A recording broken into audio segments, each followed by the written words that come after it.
मैंने family relative सब कुछ छोड़ दिया, मतलब मेरे घर वाले तक भी फैमिली फंक्शन में मैं गया नहीं हूँ कई सालों से। तो बहुत सारे लोग मुझसे नाराज़ भी हैं। जब इतनी सारी सेक्रीफाइस चीज़ें हो गई होती हैं, पर्सनल लाइफ आपकी कुछ नहीं बचती है, कुछ नहीं, मतलब सिर्फ किताबें हैं, आप हैं, और वही आपकी सच्ची दोस्त बन जाती है। कोई नहीं रहेगा ना, कौन दोस्त, एक टाइम पे सब कट गए मेरे, कोई मुझे लगता है एक आध मित्र के अलावा सब पीछे हट गया कि अब इसकी लाइफ में कुछ नहीं है। वो कहते हैं चढ़ता हुआ सूरज जब उग रहा होता है ना, उसको सब सलाम करते हैं, लेकिन जब सूरज ढल रहा होता है उसको कोई सलाम नहीं करता। वही चीज़ है, जब मैं दिल्ली आया था सब लोगों को लगता था कि शायद मैं आईएएस बन जाऊंगा, चीज़ें हो जाएंगी, सब लोग साथ थे। जैसे जैसे चीज़ें बढ़ती चली गई, लोग हटते चले, वो रात बड़ी डरावनी होती है। वो मतलब उसके उस रात के अंदर पता है क्या कुछ फेस करना पड़ता है। उस रात में सबसे पहला फेस ये होता है कि आप अपने फैमिली को बताओ और रिलेटिव्स को बताओ ये चीज़ कि आपका रिजल्ट नहीं हुआ है। आप दोषी नहीं होते हो, आपने कुछ पाप नहीं किया होता, फिर भी आपको दोषी माना जाता है कि आप फेल हो गए। आपको डर लगता है मैं लोगों को बताऊं कैसे कि यार मैं फेल हो गया हूं, है ना, बताओ, जबकि मैंने कुछ गलत थोड़ी ना किया, मैंने तो तैयारी की है, मेहनत की है। 3 साल से यूपीएससी की जो प्रीलिम्स की आंसर की है उसमें बड़े बड़े संस्थानों के 20 से 22 क्वेश्चन वेरी कर रहे हैं। जब पेपर के बाद ये लोग यहाँ पर बेस्ट आंसर नहीं बना पा रहे तो क्या चीज़ है। मैं हिंदी माध्यम से एग्जाम लिख रहा हूँ, ठीक है, पंजाबी लिटरेचर मेरा ऑप्शनल है। अब मेरी हिंदी आपसे अच्छी मतलब नहीं हो सकती है, जो हिंदी परिवार से जिनकी मदर टंग है, उसके बावजूद मुझे यूपीएससी ने 400 से ज़्यादा हिंदी लिटरेचर, हिंदी उसमें जीएस में मार्क्स दिए। इसका मतलब मीडियम का तो चक्कर नहीं है ना, कभी तो मुकम्मल होगी अपनी भी दास्तां, ज़रूरी नहीं कि हर इश्क ही अधूरा रह जाए। तो वही मेरे दिमाग में था कि नहीं नहीं, वो चीज़ मेरे को आज ना कल मिलेगी। मुझे नहीं लगा, मैं हर बार सोचता था कि इस बार अच्छा हो जाएगा, इस बार, उसके चक्कर में लगभग 4-5 लाख रुपए मैंने कहीं से लोन भी पकड़ा, वो चीज़ें भी हैं अभी। दोस्तों वीडियो में आगे बढ़ने से पहले आप सभी एस्पिरेंट्स को खुशखबरी दे देता हूं। जो भी स्टूडेंट्स यूपीएससी सीएससी 2023 और 2024 के लिए तैयारी कर रहे हैं उनके लिए अनअकैडमी ने कोर्सेज लॉन्च कर दिए हैं। कोर्स 15 सितंबर से स्टार्ट हो रहे हैं। और हाँ, खास बात यह है कि अभी सारे कोर्सेज पर 20% का डिस्काउंट चल रहा है। आप स्क्रीन पर देख सकते हो कौन सा कोर्स कितने का है और कितने पैसे आप बचा सकते हो। ये ऑफर 16 तारीख तक ही है, तो उससे पहले अपने आप को इनरोल कर लें और रजिस्टर करके कोर्स परचेज कर लें। और इनकी फैकल्टीज की तो क्या ही बात करें, अगर आप यूपीएससी की तैयारी कर रहे हो तो इन सबको तो आप अच्छे से जानते होंगे। ये इंडिया की टॉप फैकल्टीज है, इनसे पढ़ने का आपको मौका मिलेगा। हिंदी मीडियम और इंग्लिश मीडियम दोनों स्टूडेंट्स के लिए। और हाँ, 11 तारीख से UPSC CSC 2023 mains test series भी स्टार्ट कर दी गई है, जिसमें 30+ फुल लेंथ मॉक टेस्ट है और आपके लिए लाइव एनालिसिस सेशन भी कराए जाएंगे। लिंक दिया है डिस्क्रिप्शन में, जाके चेकआउट करें। और हाँ, कोर्स परचेज करने से पहले आपको डिस्काउंट कोड यूज करना है MFYT10, उसके बाद ही आप डिस्काउंट अवेल कर सकते हो। तो लिंक डिस्क्रिप्शन में दिया है, जाके फटाफट अपने कोर्स को परचेज करें और यूपीएससी की तैयारी को मजबूत बनाएं। Hello everyone, welcome to motivation factory, strong community of real aspirants. जैसा कि इस चैनल की टैग लाइन है strong community of real aspirants, तो आज ऐसे ही रियल एस्पिरेंट्स से हम मिलाने वाले हैं। और ये वीडियो आपके लिए बहुत इंपॉर्टेंट है, क्योंकि लगातार हम जो टॉपर्स से आपको मिलवाते हैं, जहाँ से आप मोटिवेशन लेते हो कि उन्होंने फर्स्ट अटैम्प्ट में क्रैक किया और बिना कोचिंग के क्रैक किया, वो बात सही है। वहाँ से आप मोटिवेशन लो और यूपीएससी की तैयारी में आप आ सकते हो, उनसे काफ़ी चीज़ें सीख सकते हो। लेकिन आज ऐसे शख्स हमारे साथ मौजूद हैं, गुरुबचन जी हैं, जो कि 7 साल से यूपीएससी की तैयारी में है। 7 साल उन्होंने डेडिकेटेड पढ़ाई करी है, लेकिन अभी तक उनको सक्सेस नहीं मिली है। सक्सेस इन द सेंस, मैं फेलोर नहीं मानूंगा उनको। 7 साल से उन्होंने तैयारी करी है तो कुछ ना कुछ सीखा होगा लाइफ में, कुछ ना कुछ एड ऑन हुआ है जो उनके आगे लाइफ में मदद करेगा। लेकिन जो आईएएस आईपीएस का सपना लेकर वो आए थे, वो उनको अभी तक हाथ नहीं लगा है। 2 बार उन्होंने मेंस लिखा है, 1 बार इंटरव्यू तक गए। तो उनकी क्या गलतियां रहीं, 7 साल का जो एक्सपीरियंस है वो आज इस वीडियो में पूरा वो बताएंगे आपको, और आपको क्या क्या गलतियां नहीं करनी है तैयारी में आने से पहले। अगर आप तैयारी कर रहे हो तो उसमें क्या किन किन बातों का ध्यान रखना है, वो सारी चीज़ें इनसे हम डिस्कस करेंगे। और सर का हिंदी मीडियम से सर तैयारी कर रहे थे, और मीडियम और ऑप्शनल उनका पंजाबी लिटरेचर रहा। तो इस तमाम बातों पे हम चर्चा करेंगे। और मुखर्जी नगर में खासकर रहने के बाद एक एस्पिरेंट्स को क्या क्या समस्याओं का सामना करना पड़ता है। जब फैमिली से आपको 1 साल 2 साल आपको हेल्प मिल सकती है, 3 साल आपको ज़्यादातर हेल्प मिल सकती है, लेकिन 7 साल का समय बहुत बड़ा होता है। जब यहाँ पर मुखर्जी नगर में आए थे तो कुछ कुछ जगह तो ऐसी थी जो खाली पड़ी थी, आज वहाँ पे बिल्डिंगें बन चुकी हैं, बड़ी बड़ी कोचिंग बन गई है। उस समय पर यहाँ मुखर्जी नगर में वो आए थे और सर्वाइव कर रहे हैं। किस तरीके से उन्होंने इस स्ट्रगल को फेस किया, वो उनकी जर्नी को डिस्कस करेंगे। तो चैनल पर नए हो, चैनल को सब्सक्राइब कर लेना। वीडियो पसंद आए वीडियो को लाइक करना। आप लोगों के जो भी कमेंट्स होते हैं मुझे डायरेक्ट इंस्टाग्राम पर, जो भी क्वेरीज होती है मुझे डायरेक्ट इंस्टाग्राम पर मैसेज कर सकते हो, उसका जवाब मैं आपको वहाँ पे डीएम कर दूंगा। तो चलिए दोस्तों वीडियो को शुरू करते हैं। तो गुरबचन जी, सबसे पहले तो आपको बहुत बहुत धन्यवाद, आपने हमारे चैनल पे आने का जो आपने एक जज्बा दिखाया, क्योंकि एक एस्पिरेंट जब 5 साल 7 साल स्ट्रगल करता है तो उसके मुझे नहीं लगता उसके पास इतनी ताकत बची होती है कि वो लोगों को फेस कर सके, क्योंकि फैमिली से इतना प्रेशर है, रिलेटिव्स का है। लेकिन इसके लिए मैं आपको बहुत बहुत थैंक यू बोलूँगा।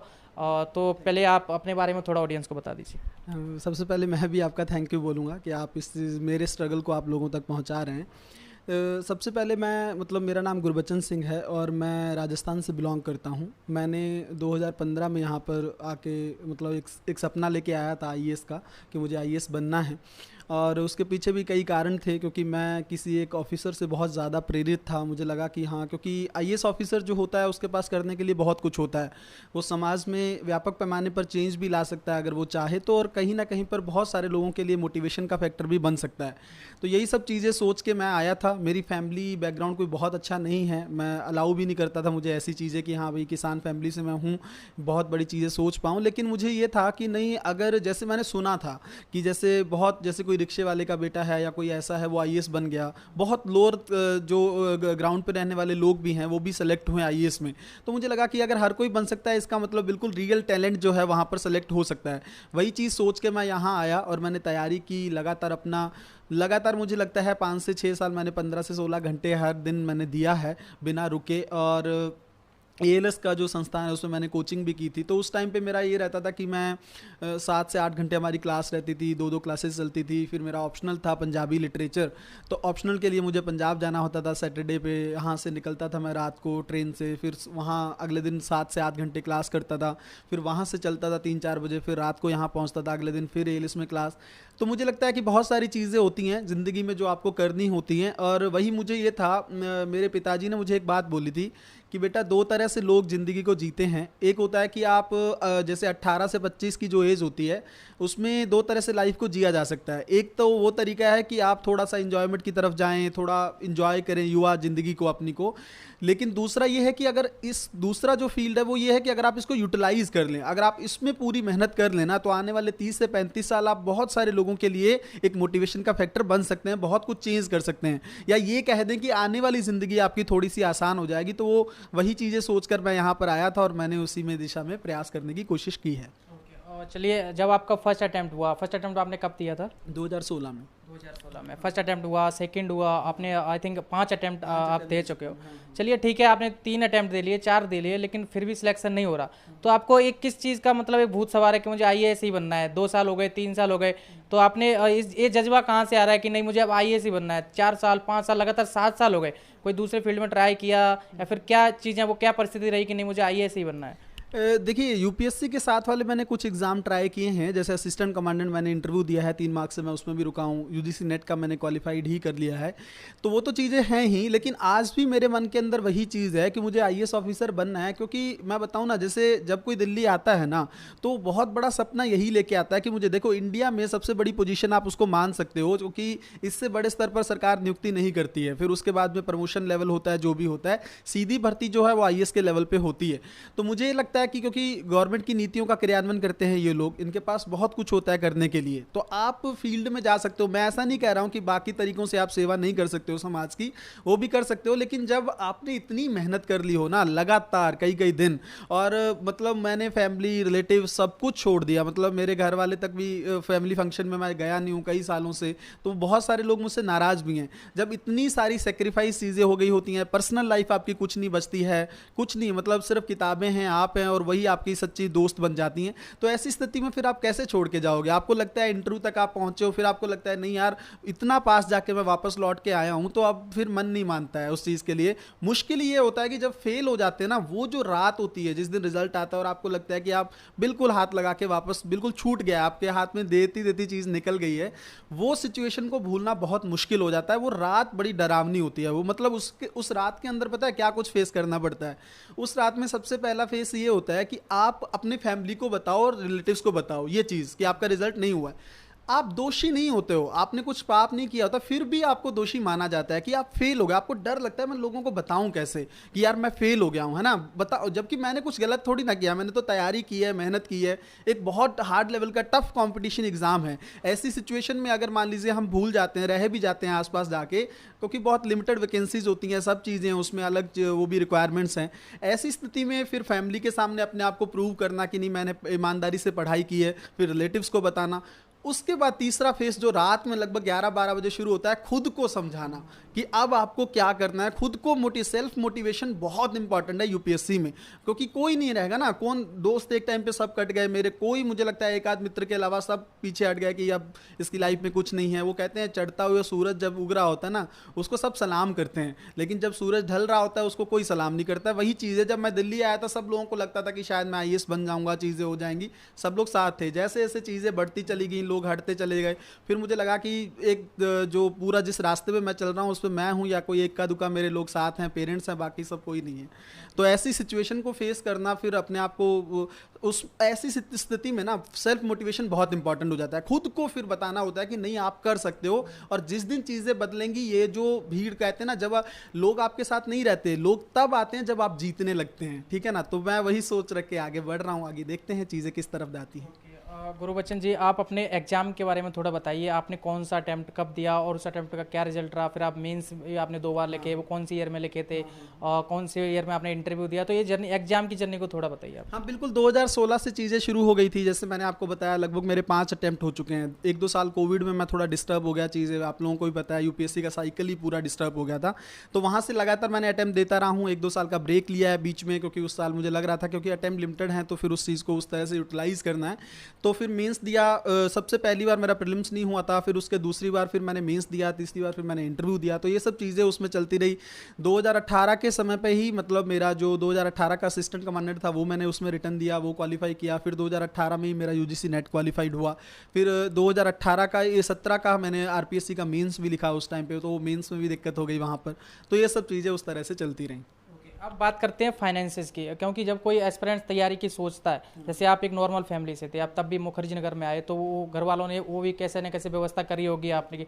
तो फाइनेंस की बात करेंगे, और मुखर्जी नगर पे आप आए, उसके बाद फैमिली ने आपका सपोर्ट किया, फिर धीरे धीरे फैमिली ने भी सपोर्ट करना बंद कर दिया होगा, पैसे कहाँ से इतना जुटा पाएंगे, तो वो सिर्फ सारी चीज़ें मैनेज कैसे कर रहे हो आज तक आप? देखिए, शुरुआत में तो होता है कि परिवार को भी ये लगता है, या जो भी आपके साथ लोग होते हैं उनको लगता है कि 1-2 साल में चीज़ें पॉजिटिव हो जाएं। देखो, सोच के तो हर कोई आता है कि मैं फर्स्ट अटेम्प्ट में क्वालिफाई करता हूं, बट रियलिटी थोड़ी अलग भी हो जाती है कई बार। ऐसी स्थिति में चीज़ें फिर ख़राब होनी शुरू हो जाती हैं 1 से 2 साल के बाद में, क्योंकि फिर फैमिली भी थोड़ा सपोर्टिव रहती है, लेकिन फैमिली को लगता है कि आप कुछ अपने लेवल पर भी चीज़ें देखो अब। तो ऐसी स्थिति में मैंने फिर बहुत सारी कोचिंग्स में यहाँ काम भी किया है। मैंने जैसे कॉपी वैल्यूएटर के तौर पर संवाद आईएएस में वर्क किया है। एक टाइम पे मैं बहुत सारी कोचिंग में थोड़ा थोड़ा क्लासेस भी लेता रहा हूँ। पंजाबी लिटरेचर के मैंने कॉपी वैल्यूएशन का वर्क किया है। वो सब साथ में मैं मैनेज करता था कि हाँ 2 घंटे से ज़्यादा मुझको इसमें टाइम ना देना पड़े, ताकि मैं अपना यहाँ पर थोड़ा बहुत यहाँ पे कर लूँ, थोड़ा घर की तरफ से मैनेज हो जाए। बट चीज़ें चलती चलती मुझे नहीं लगा, मैं हर बार सोचता था कि इस बार अच्छा हो जाएगा, इस बार, उसके चक्कर में लगभग 4-5 लाख रुपये मैंने कहीं से लोन भी पकड़ा, वो चीज़ें भी हैं अभी। तो ये सब चीज़ें रहती हैं, बट आइडिया एक ही था। मतलब वो कहते हैं ना, कभी तो मुकम्मल होगी अपनी भी दास्तां, ज़रूरी नहीं कि हर इश्क ही अधूरा रह जाए। तो वही मेरे दिमाग में था कि नहीं नहीं, वो चीज़ मेरे को आज ना कल मिलेगी, उसके लिए मुझे जो भी सेक्रीफाइसेस करना पड़ा मैं वो करूँगा।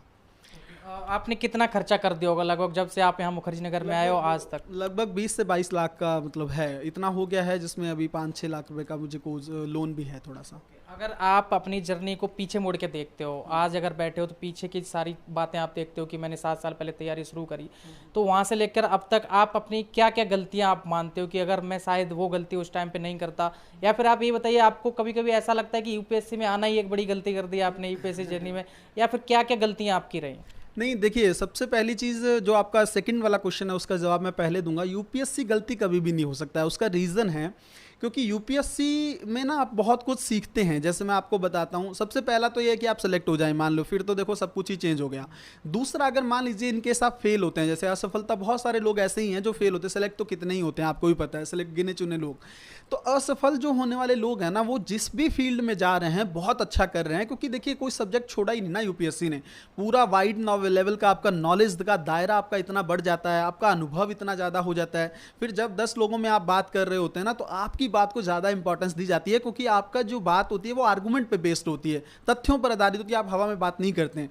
तो अनुभव इतना ज़्यादा आपको दे देता है, तो मुझे नहीं लगता है कि यूपीएससी मेरी गलती रही। आज भी मुझे यूपीएससी से उतना ही, और सबसे बड़ी चीज़ मुझे ये लगती है कि एक ऐसी संवैधानिक संस्था जिसने 70 सालों से अपने आप को न्यूट्रल रखा है, निष्पक्ष रखा है, ऐसी संस्था के सामने हम लोग उस प्रोसेस में शामिल हो गए, तो मुझे लगता है बहुत खुशी की बात है। दूसरी चीज़ की गलतियां क्या रही, वो सबसे इंपॉर्टेंट ये था कि गाइडेंस जो होता है ना, वो सही समय पे मिलना बहुत ज़रूरी होता है। यहाँ पर जो मार्केट है ना, आईएएस का जो बाजार है, इसमें भटकाव बहुत ज़्यादा है। आप सोचिए, हम भी जब शुरू में आए, बहुत अच्छे टीचर्स ने हमें नहीं पढ़ाया, कोई एक आध टीचर अच्छा होता है, हर कोचिंग में यही है, एक दो टीचर अच्छे हैं, बाकी सब चल रहे हैं साथ में। तो ऐसी स्थिति में हमें ये नहीं बताया गया, बस ये बोल दिया गया ये जो पढ़ाया जा रहा है यही सब है।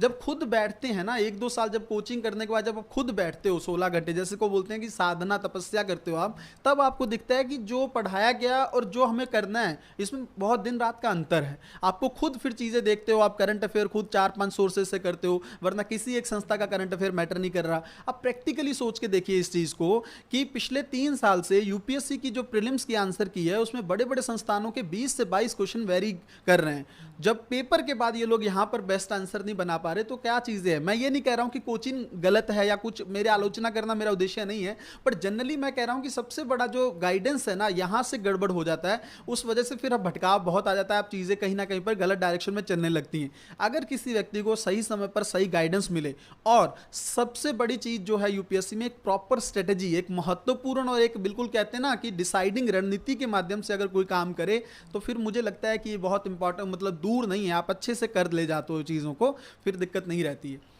आपके इस फेल्योर में मैं फेल्योर तो नहीं कहूँगा, ये शब्द बहुत हैवी हो जाता है, आपका अभी तक सिलेक्शन नहीं हो पा रहा, कहीं ना कहीं इसका कारण मीडियम भी रहा है, आपको क्या लगता है? जैसे इंग्लिश मीडियम का रिजल्ट काफ़ी अच्छा है। मैं ये देखो, मीडियम को लेके मैं बहुत अच्छे से क्लियर कर देता हूँ यहाँ पर चीज़ें। देखो ऐसा कुछ नहीं है, आप मेरा प्रैक्टिकली मेरा सोचिए, मैं मेरी मदर टंग जो पंजाबी है, मैं हिंदी माध्यम से एग्ज़ाम लिख रहा हूँ, ठीक है, पंजाबी लिटरेचर मेरा ऑप्शनल है। अब मेरी हिंदी आपसे अच्छी मतलब नहीं हो सकती है, जो हिंदी परिवार से जिनकी मदर टंग है, उसके बावजूद मुझे यूपीएससी ने 400 से ज़्यादा हिंदी लिटरेचर, हिंदी उसमें जीएस में मार्क्स दिए हैं। इसका मतलब मीडियम का तो चक्कर नहीं है, अगर आप अच्छा लिख रहे हो तो आपको मार्क्स मिल रहे हैं। ऐसे में मुझे बहुत अच्छा स्कोर मिला 125 के आसपास। तो मैं ये कह रहा हूँ कि अगर मान लीजिए एक पंजाबी बैकग्राउंड का पर्सन हिंदी लिख रहा है और उसको मार्क्स यूपीएससी दे रहा है, आप यहाँ से 100% मान लीजिए कि मीडियम का दूर दूर तक कोई इशू नहीं है। सिर्फ अगर आपको इशू है तो आप कंटेंट नहीं लिख पा रहे, और उससे भी पहले इशू है कि आप प्रीलिम्स ही नहीं क्वालिफाई कर ले। तो हिंदी माध्यम जो है, प्रीलिम्स अगर ज़्यादा क्वालिफाई करेगा तो मेंस में ज़्यादा लिखेगा, और मेंस में लिखने का सामर्थ्य जो हिंदी वालों के पास है सच में बहुत अच्छा है। और पिछले 2 सालों में तो आप लोगों ने रिजल्ट भी देखा कि कुछ अच्छे अच्छे रिजल्ट भी यूपीएससी में हिंदी माध्यम से आए हैं। तो माध्यम मुझे नहीं लगता कोई चक्कर है, इसको लेकर बिल्कुल दिमाग से आप लोग चीज़ें बच्चे निकाल दें तो ज़्यादा बेहतर है। आप अच्छा लिखें तो बहुत अच्छा मार्क्स यूपीएससी देता है। और आपकी जो मेंस की कॉपी होती है ना, उस पर आपका नाम कुछ भी नहीं होता है माध्यम वाले, वो तो जैसे चेक करते हैं, इवैल्यूएशन देखते हैं, उसके बेस पे आपका होता है, तो कोई दिक्कत नहीं है उसमें। तो आपका 7 साल का एक्सपीरियंस है, जैसा कि हर बार हम बोल ही रहे हैं, और जो कि जो टॉपर्स हैं, अभी हमने जिनसे चर्चा करी, उनके वीडियोस लोगों ने देखे, एस्पिरेंट से देखे, उनकी जो स्ट्रेटजी रही, कहीं ना कहीं उनका वो उतना अनुभव नहीं रहा। जो फर्स्ट अटेम्प्ट में क्रैक कर रहा है उसका 1 साल का अनुभव है, लेकिन आपका 7 साल का अनुभव है, तो आप अच्छे से स्ट्रेटजी बता सकते हो, आपको सारी चीज़ें पता है, सारे पॉइंट्स आपने देख रखे हैं, हर पहलू से आप वाकिफ हो कि क्या क्या यूपीएससी में परेशानी आती है। तो जो नए एस्पिरेंट्स तैयारी करना चाहते हैं, स्टार्ट कर रहे हैं, तो उनके लिए आपके हिसाब से क्या एक स्ट्रेटजी होनी चाहिए, मजबूत स्ट्रेटजी, जो फर्स्ट या सेकंड अटेम्प्ट में उनको क्रैक करा दे यूपीएससी? देखिए, एक सबसे पहली चीज़ मैं बोलना चाहूँगा कि वो एक बहुत अच्छा कोट है किसी का, मुझे नाम नहीं उनका याद आ रहा, कि if your mind is not clear your performance will not be clear. बहुत सही चीज़, सबसे पहले अपने माइंड को क्लियर करने कि भैया मुझे आईएएस बनना ही क्यों है। जब तक आपका वो डेडिकेशन अलग लेवल पे नहीं होगा ना, तब तक आप नहीं कर पाओगे, पहली चीज़। क्योंकि देखिए, अलग अलग इरादे से लोग आते हैं, कोई पैसे के लिए आता है, कोई पोजीशन के लिए आता है, कोई कुछ चीज़ के लिए आता है, वो ठीक है, लेकिन सबसे पहले कुछ ना कुछ एक सेवा भाव आप माइंड में रख के फिर अगर आगे बढ़ेंगे तो दिक्कत नहीं होगी। दूसरी बात ये है कि फर्स्ट अटैम्प्ट में मैं ये बोल दूँ कि देखिए, एक समय है यूपीएससी की तैयारी को ना 2 से 2.5 साल तो लगते ही हैं। कई बच्चे ऐसे होते हैं जो ग्रेजुएशन में तैयारी शुरू कर देते हैं, तो उनका जो है फर्स्ट अटेम्प्ट में चीज़ें अच्छी भी होती हैं, तो उनको दिक्कत नहीं है। बट एक बेस आपको क्लियर करना ही पड़ेगा। जैसे एनसीईआरटी वगैरह है, उसको पढ़ने के लिए 6 महीने चाहिए, एडवांस बुक्स के लिए 2 से 2.5-3 महीने आपको उसके लिए चाहिए, फिर टेस्ट सीरीज़ के लिए चाहिए, ऑप्शनल के लिए आपको 3-4 महीने चाहिए। तो कुल मिला के मुझे ये लगता है कि 2 साल की डेडिकेशन स्टडी अगर आपको अच्छे से काम करो ना, प्रॉपर वर्क करके, तो फिर दिक्कत नहीं है। बट यूपीएससी ने जो 2-3 साल से अपने आप को इवॉल्व किया है, उस प्रोसेस को समझना जरूरी है। अगर उस प्रोसेस को नहीं समझेंगे तो फिर दिक्कत होगी उस प्रोसेस में, क्योंकि देखिए यूपीएससी ने अब क्या कर दिया ना, अनएक्सपेक्टेड का लेवल जो है, पहले क्या होता था, चीज़ें तो पहले भी अनएक्सपेक्टेड क्वेश्चन पूछे जाते थे, लेकिन अब उसका लेवल बहुत बढ़ गया है। अब चीज़ें ऐसी हो रही हैं कि बहुत सारी चीज़ें करंट अफेयर में नहीं पूछे जा रहे, कोचिंग नोट्स में मटेरियल नहीं आ रहा है। उस प्रोसेस को समझ के फिर अपनी तैयारी को अंजाम मतलब आगे लेकर जाएं, फिर दिक्कत नहीं होगी, फिर अच्छे से चीज़ें हो सकती हैं। ऑप्शनल, एसे और एथिक्स, 3 चीज़ों पर जो लोग काम कर लेंगे तो उनको आगे समस्या नहीं आएगी। ओके, आप मुखर्जी नगर में रहे हो 7 साल से, जो भी एस्पिरेंट्स यहाँ आना चाहते हैं, मुखर्जी नगर या फिर करोल बाग में कहीं भी रहकर तैयारी करना चाहते हैं, यहाँ आना कितना ठीक है? देखिए मैं एक चीज़ बहुत बोलना चाहूँगा, आजकल तो देखो ऑनलाइन का ट्रेंड चल पड़ा है, कोई इशू नहीं है, करना भी चाहिए। जो बच्चे बिल्कुल ही मतलब जिनको लगता है कि हमारे पास ज़्यादा खर्च नहीं है, नहीं यहाँ पर रहना, क्योंकि आपको पता है यहाँ पर इन्वेस्टमेंट अच्छी खासी चाहिए होती है। हाँ, लेकिन एक चीज़ यहाँ पर ये है कि यहाँ का वातावरण आपको तैयारी के लिए बहुत अच्छे से तैयार कर देता है, क्योंकि बहुत सारे आप देखिए ना, चाय वाले की शॉप पर जाएंगे, आपको बहुत सारे यूपीएससी के लोग डिस्कस करते हुए मिलेंगे, है ना। हर तरफ आपको जो है वो यूपीएससी ही दिखेगा। वो इन्वायरमेंट कहीं ना कहीं पर आपको जुनून दिलाता है। जैसे मेरा एक ग्रुप ही था 7-8 लोगों का, उसमें 2-4 लोग सेलेक्ट हो गए, तो कहीं ना कहीं पर उनको देख के भी आपको एक मोटिवेशन मिलता है ना, कि मेरे साथ ही थे कल, आज से 4 महीने पहले हम लोग यहाँ बैठ के चाय पीते थे, आज वो यूपीएससी लबासना में हैं, ये हैं, वो हैं, तो वो आपको मोटिवेशन देते ही हैं वो चीज़ें।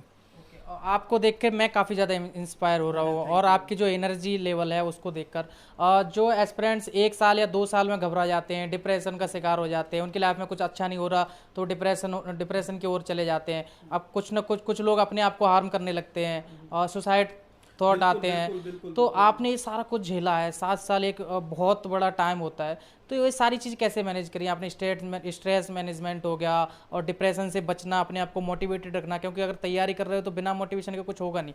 अपने आप को उसी एनर्जी लेवल में आप अभी तक बनाए हुए हैं, तो उसके क्या राज हैं, किस तरीके से अपने आप को मोटिवेटेड रखते हो आप? देखिए भारत में ना जो धर्म है ना, वो चाहे आप किसी भी धर्म को ले लो, उसका जो इतिहास है ना बहुत अच्छा रहा है। हर किसी में, हर धर्म में कहीं ना कहीं पे बहुत सारी ऐसी चीज़ें हैं जो आपको आगे बढ़ने के लिए कुछ ना कुछ छोड़ती हैं कि आप आगे बढ़ सको।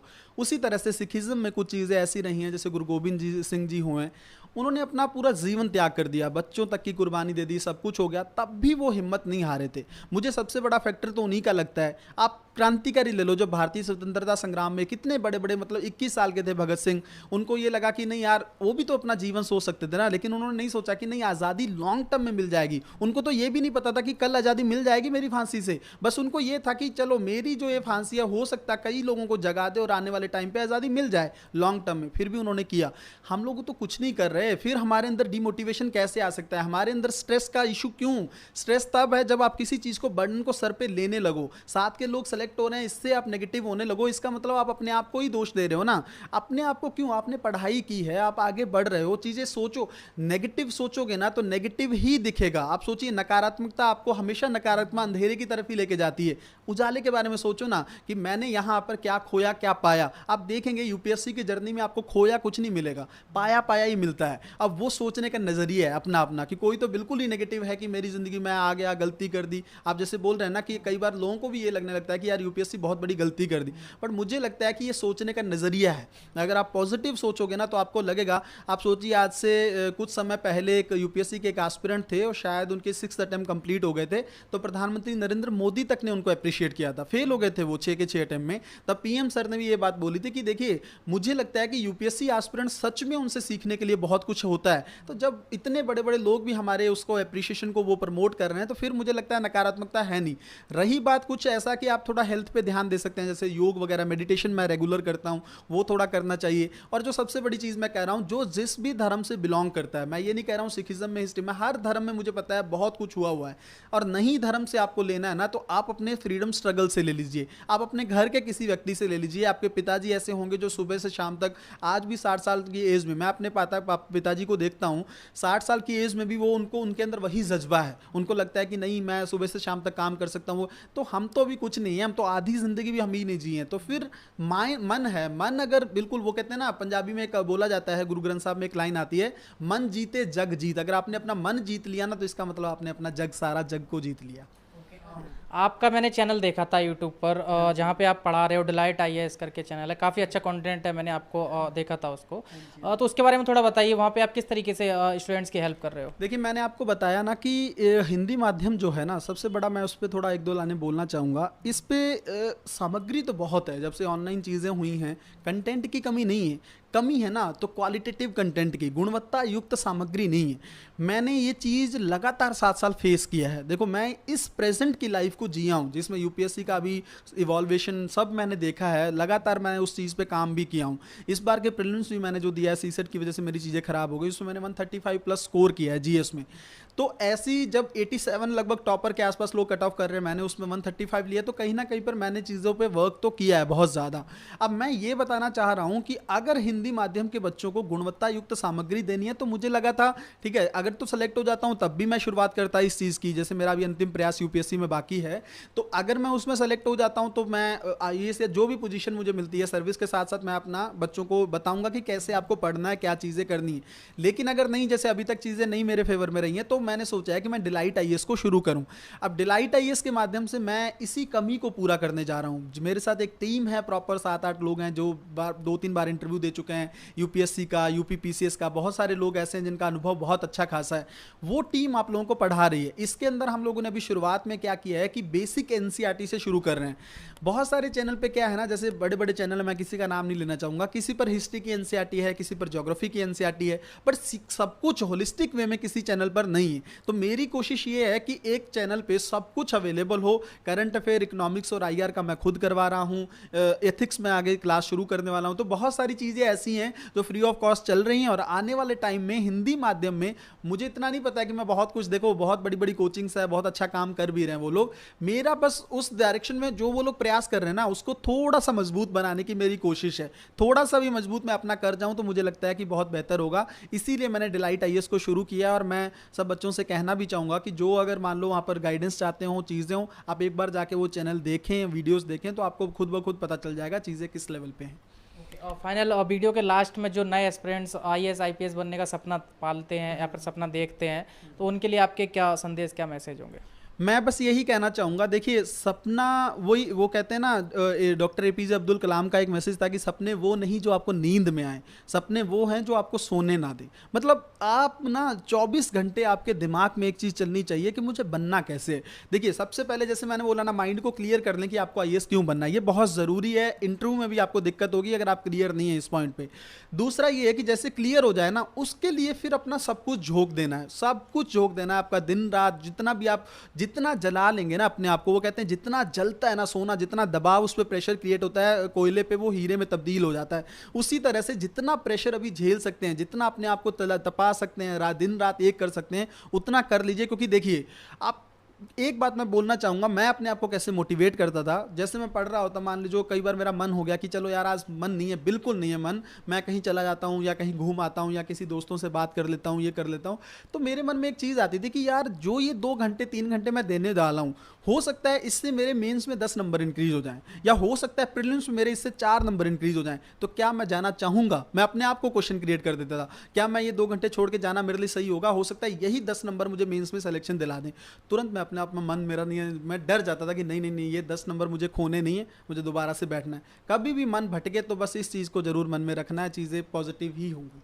थैंक यू सो मच, काफी अच्छा लगा आपसे मिलकर, और बेस्ट ऑफ लक। आपका जो लास्ट अटेम्प्ट बचा है, और उम्मीद करता हूँ वही वो लास्ट चाबी हो, जैसे आपका ताला खुल जाए और आप जो सपना लेकर चल रहे हो IAS IPS का, वो आप जरूर बने। और उम्मीद करता हूँ दोस्तों आपको सर की जर्नी से बहुत कुछ सीखने को मिला होगा। आप टॉपर्स की वीडियोस तो लगातार देखते ही हो, लेकिन सर ने जो चीजें बताई, जो इंसाइट बताए अंदर के यूपीएससी एस्पिरेंट्स ऐसे भी स्ट्रगल कर रहे हैं, लोग वही नहीं है जो सक्सेस हो रहे हैं, कुछ ऐसे भी हैं जो इसमें संघर्ष कर रहे हैं, कहीं ना कहीं कुछ कमियों के कारण उनका सिलेक्शन नहीं हो पा रहा है, फिर कहीं वैकेंसी बहुत कम हो गई है, कंपटीशन बहुत ज्यादा हो गया है। तो उनको भी आप अपने दिमाग में रख के अपनी तैयारी को स्टार्ट करें। उम्मीद करता हूँ आपकी तैयारी अच्छी चल रही होगी और आप कुशल मंगल होंगे।